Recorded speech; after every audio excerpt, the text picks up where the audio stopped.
할렐루야. 온라인으로 예배드리는 성도님과 가정 가운데 하나님의 평안과 능력이 함께 하시기를 간절히 축원합니다. 신앙생활하면서 흔히 가장 어렵게 느껴지는 일이 바로 전도일 겁니다. 기도, 성경 통독 등 보통의 경건 생활은 개인적으로 이루어집니다. 스스로 열심히 하면 되는 일인 거죠. 혼자 열심히 기도하고 혼자 열심히 성경 읽으면 됩니다. 예배도 다른 사람 상관하지 않고 오직 주님만 바라보며 조용히 예배드릴 수 있습니다. 그런데 결코 혼자 할 수 없는 게 있습니다. 그게 뭘까요? 바로 전도입니다. 왜 전도는 혼자 할 수 없을까요? 혼자 그냥 전도하면 되는 게 아닐까요? 물론 혼자 전도할 수 있죠. 혼자 전도하는 게 불가능하다는 게 아닙니다. 하지만 설사 혼자 전도한다 하더라도 진짜 전도가 되려면 전도되는 대상이 있어야만 하는 겁니다. 그게 어려운 것이죠. 아는 사람이든 모르는 사람이든 전도가 되려면 그 전도의 대상이 반드시 있어야만 하는 것이고, 그래서 전도가 어려운 법입니다. 이전 교회에서 속장님들과 함께 매주 아파트 전도를 했던 적이 있습니다. 그래서 지정된 아파트 앞에 속장님들과 함께 모여 기도한 이후에 2명씩 짝지어서 아파트로 보냈습니다. 그리고 약속된 시간이 되자 아파트 전도를 마치고 속장님들이 다시 하나 둘씩 모이기 시작했습니다. 그중 한 권사님이 한층 상기된 얼굴로 돌아오셨습니다. 그래서 그 권사님께 여쭤봤죠. 권사님, 아파트 전도 어떠셨어요? 힘들지 않으셨어요? 그러자 그 권사님은 대답했습니다. 목사님, 아파트 전도는 역시 쉽지 않네요. 그래서 집 앞에서 벨을 누르기 전에 꼭 기도했어요. 기도했다는 이야기에 너무나 반가워서 벨 누르기 전에 뭐라고 기도했는지 물었습니다. 그랬더니 그 권사님 말, 제발 안에 아무도 없게 해주세요 라고 기도했어요, 목사님. 이라 하시더군요. 이 대답을 듣고 한편으론 너무 재미있기도 했지만 다른 한편으로는 가슴 아프기도 했습니다. 왜 거기까지 갔습니까? 누군가를 만나기 위하여 전도하러 간 것 아닙니까? 그런데 그 권사님은 전도하기 위하여 집 앞까지는 갔지만 그 집에 아무도 없기를 매번 기도했다는 겁니다. 왜 그렇게 기도했겠습니까? 그만큼 전도가 부담돼서 그런 거죠.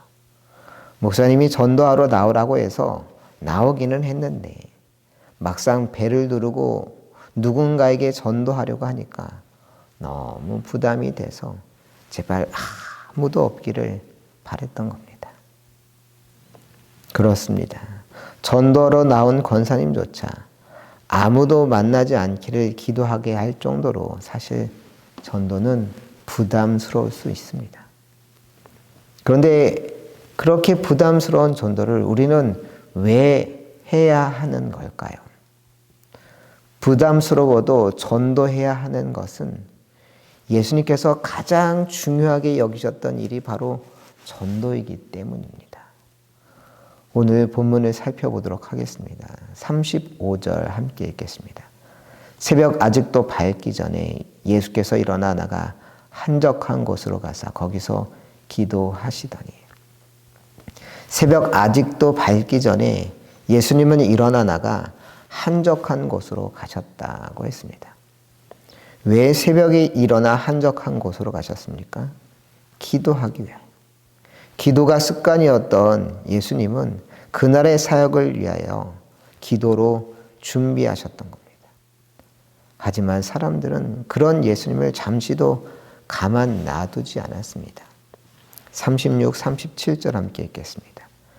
시몬과 및 그와 함께 있는 자들이 예수의 뒤를 따라가 만나서 이르되 모든 사람이 주를 찾나이다. 시몬 베드로를 비롯한 제자들이 혼자 기도하고 있던 예수님을 굳이 찾아가 사람들이 예수님을 찾는다고 전하였습니다. 왜 사람들이 예수님을 찾았을까요? 사실 그들은 예수님께 놀라운 기적을 구했던 겁니다. 앉은 뱅이가 일어나고 벙어리가 말하게 되고 귀신 들린 자에게 귀신이 떠나가는 초자연적인 일들을 경험하고 또 구경하기 위하여 그들은 새벽같이 예수님을 찾아 헤맸던 것이죠. 그런데 사실 그런 초자연적인 기적은 예수님의 진짜 관심사가 아니었습니다. 그런 이적의 일들은 예수님 사역에 있어서 분명 중요한 일이었음에 분명하지만 그렇다고 예수님이 기적을 일으키기 위하여 이 땅에 오신 것은 아니었던 겁니다. 그래서 예수님은 기적을 구경하고 경험하러 온 그 수많은 사람들을 보시며 왜 자신이 이 땅에 오셨는지 그 목적을 분명히 이야기하셨습니다. 38절 함께 읽도록 합니다. 이르시되 우리가 다른 가까운 마을들로 가자. 거기서도 전도하리니 내가 이를 위하여 왔노라 하시고, 예수님은 오히려 다른 가까운 마을들로 가자라고 하셨습니다. 왜 그러셨던 걸까요? 예수님이 뭐라고 하셨습니까? 거기서도 뭐 하리니? 전도하리니. 이미 예수님이 계시던 가버나움에서 충분히 전도를 했으니 이제 다른 가까운 마을로 가서 거기서 전도하자 하셨던 겁니다. 다른 가까운 마을로 가 전도해야 한다고 하시면서 왜 그래야 하는지 주님은 38절 하반절에 말씀하십니다. 내가 이를 위하여 왔노라. 이게 무슨 말이겠습니까? 예수님께서 이 땅에 와서 사역하는 이유가 뭐라는 겁니까? 뭐 하기 위하여? 전도하기 위하여 오셨다는 겁니다. 아마 마을에 남아 계속 놀라운 기적을 베푸셨다면 사역이 훨씬 순조로울 수 있었을 겁니다. 사람들의 융숭한 대접도 받았을 것이고 어떤 이들은 자신도 치유해 달라며 큰 재산을 들고 예수님을 찾아왔을 겁니다. 마을의 유력 인사들, 유지들이 찾아와 함께 식사하자고 줄을 섰을 겁니다.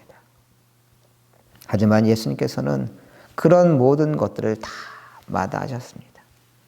사람들의 인기를 얻는 것도, 헌금을 받아 넉넉히 사역하는 것도 예수님의 관심사가 아니었기 때문이었습니다. 오직 예수님의 사명은 가까운 마을로 가 복음을 전하는 일이었습니다. 그래서 실제로 주님은 인근 마을로 다니시며 복음을 전하셨습니다. 그 모습이 39절에 등장하는데 39절 함께 읽겠습니다. 이에 온 갈릴리에 다니시며 그들의 여러 회당에서 전도하시고 또 귀신들을 내쫓으시더라. 이 구절에서 예수님은 온 갈릴리를 다니셨다 했습니다. 갈릴리 호수는 면적으로 따지면 160km에 이르는 엄청난 크기의 호수입니다. 호수 주변에는 막달라, 게네사렛, 고라신, 벳세다, 거라사 등 유명한 도시들이 있었습니다. 예수님께서는 가버나움에서 나와 주변에 있는 게네사렛, 고라신 등의 마을로 돌아다니시면서 계속해서 전도하셨던 것이죠. 그저 입으로만 그러셨던 게 아니라 실제 갈릴리 호수 온 주변을 다니시며 마을 구석구석 그들에게 복음을 증거하셨던 겁니다. 전도는 분명 쉽지 않은 일이지만 쉽지 않기 때문에 등한시해도 되는 일이 결코 아닙니다. 예수님조차 새벽에 일어나 기도하신 후 온 마을을 다니며 전도했다고 하지 않으셨습니까? 그럼 그 주님을 따르는 우리가 주님보다 더 전도하기 위하여 힘써야 하지 않겠습니까?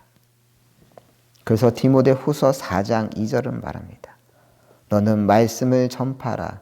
때를 어떤지 못하든지 항상 힘쓰라. 말씀을 전파하는데 언제 전파하라고요? 때를 얻든지 못 얻든지 항상 힘쓰라고 했습니다. 여기서 때를 얻든지 못 얻든지라고 하는 것은 시간에만 한정되는 것이 아닙니다.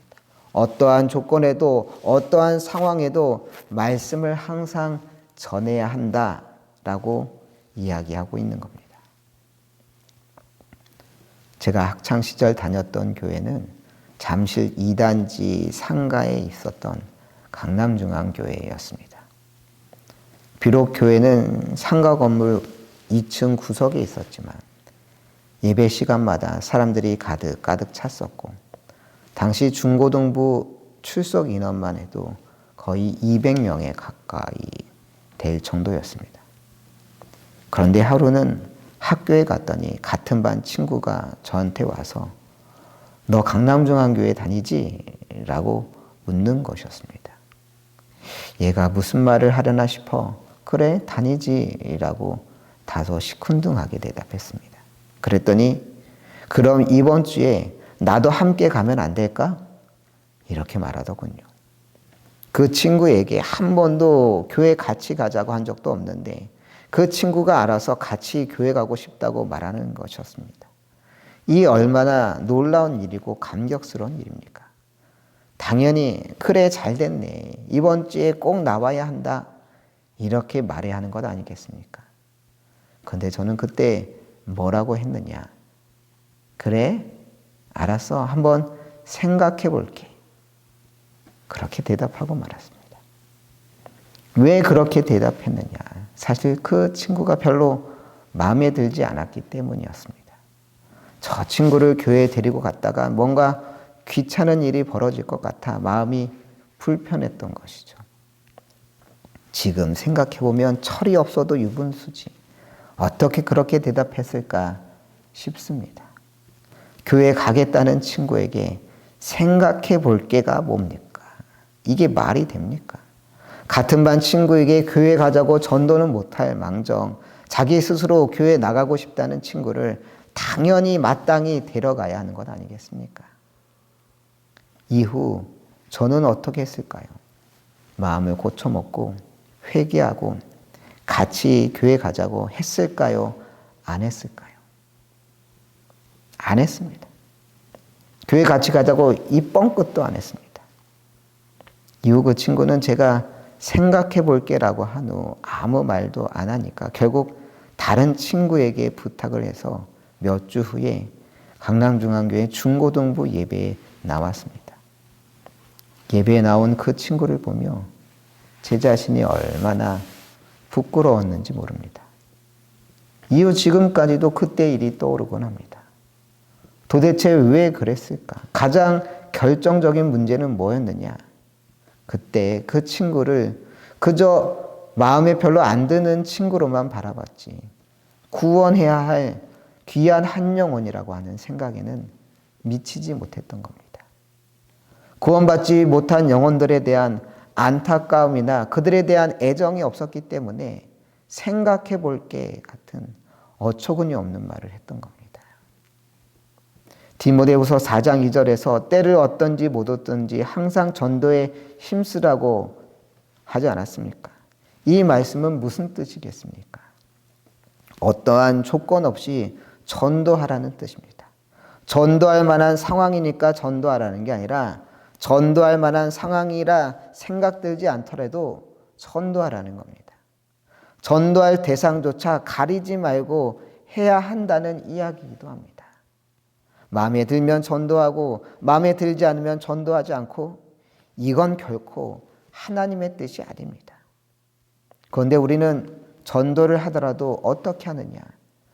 미리 마음속으로 재단합니다. 저 사람은 전도해도 안 될 거야. 정말 그렇습니까? 우리가 하나님입니까? 우리가 도대체 어떻게 압니까? 우리가 도대체 어떻게 알고 전도될 사람과 전도되지 않을 사람을 구분할 수 있겠습니까? 그럴 수 없습니다.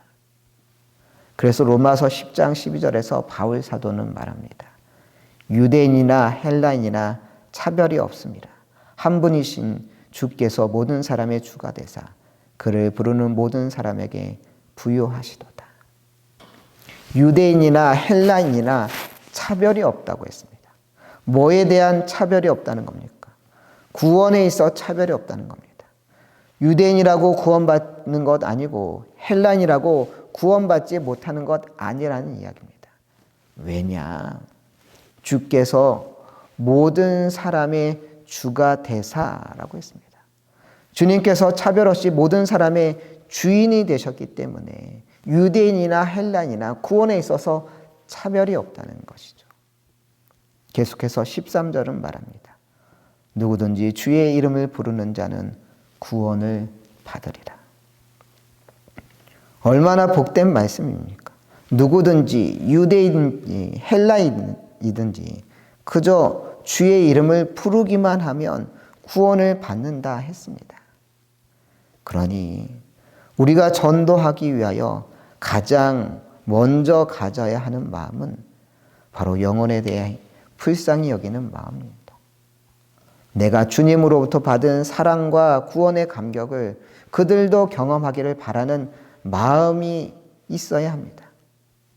그런 영혼에 대해 불쌍히 여기는 마음이 있을 때 때를 얻든지 못 얻든지 우리는 예수님처럼 전도할 수 있습니다. 마음에 드는 친구이든 마음에 들지 않는 친구이든 잘 사는 사람이든 못 사는 사람이든 친절한 사람이든 불친절한 사람이든 가리지 않고 주님을 전할 수 있는 겁니다.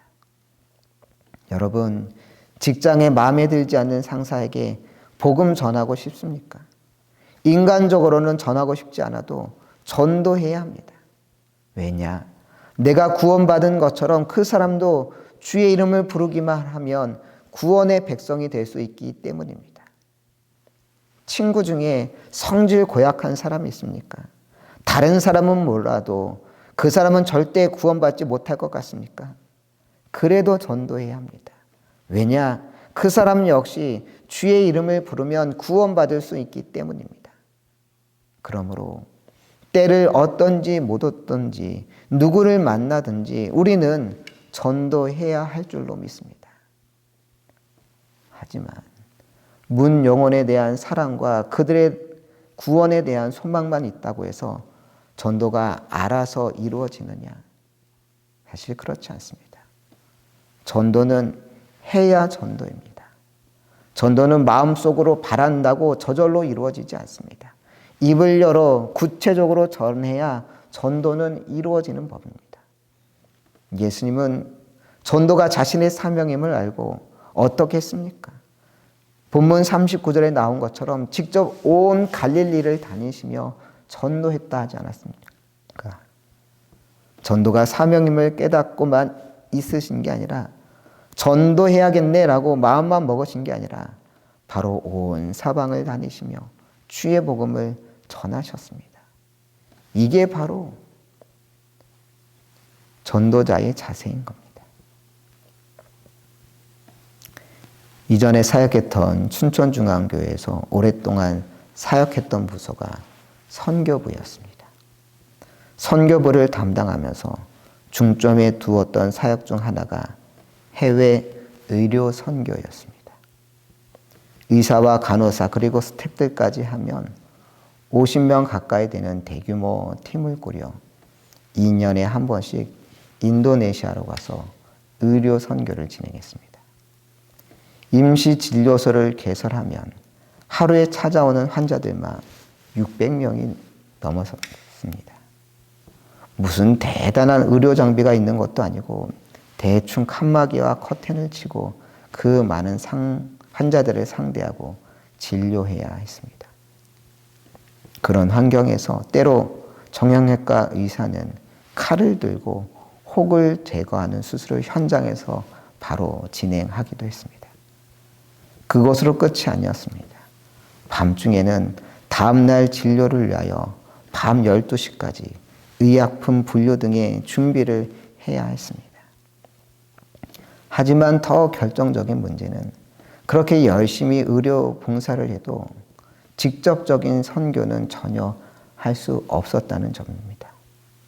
인도네시아의 경우 종교의 자유가 있어서 각자 신앙을 자유롭게 선택할 자유는 있었지만 예수님 믿으세요 같은 직접적인 전도는 법적으로 엄격히 금지되어 있었습니다. 그래서 알아주던 알아주지 않던 그저 순수한 의료 봉사만 해주고 와야 했습니다.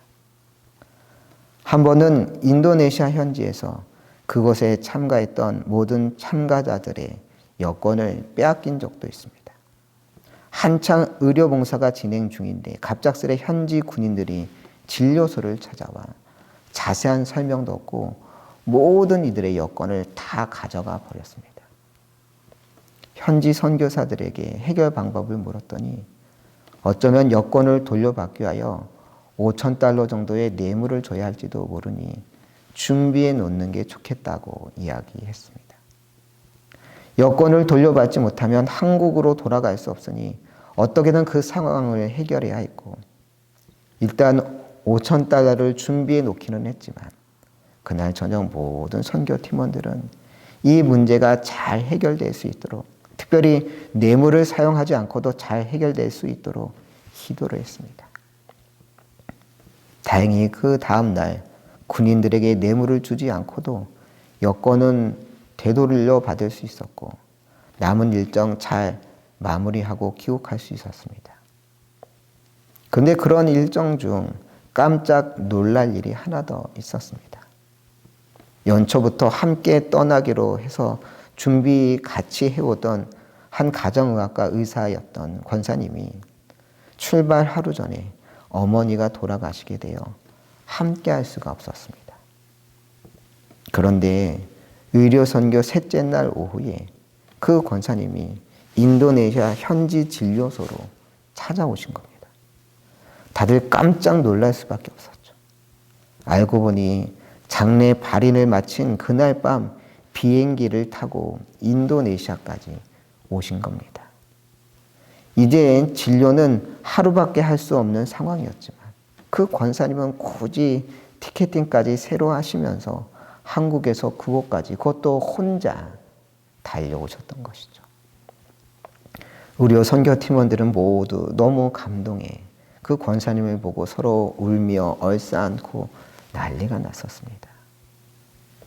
왜 그 권사님은 아무도 무리해서 오라고 이야기도 안 했는데 그것도 장례를 마치자마자 자기 돈으로 비행기 표를 다시 끊어가며 홀로 인도네시아까지 오셨던 걸까요?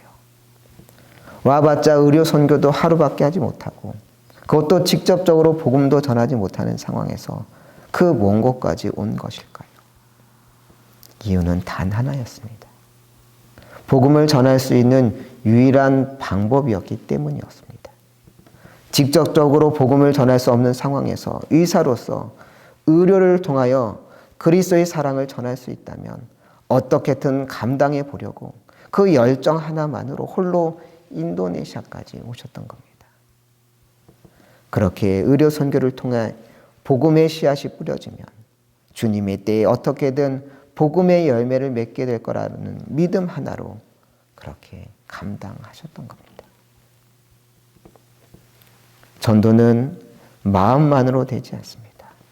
전도하고자 하는 마음만 갖는다고 그냥 전도되지 않습니다. 저절로 복음이 전해지지 않습니다. 전도는 행해야 전도인 겁니다.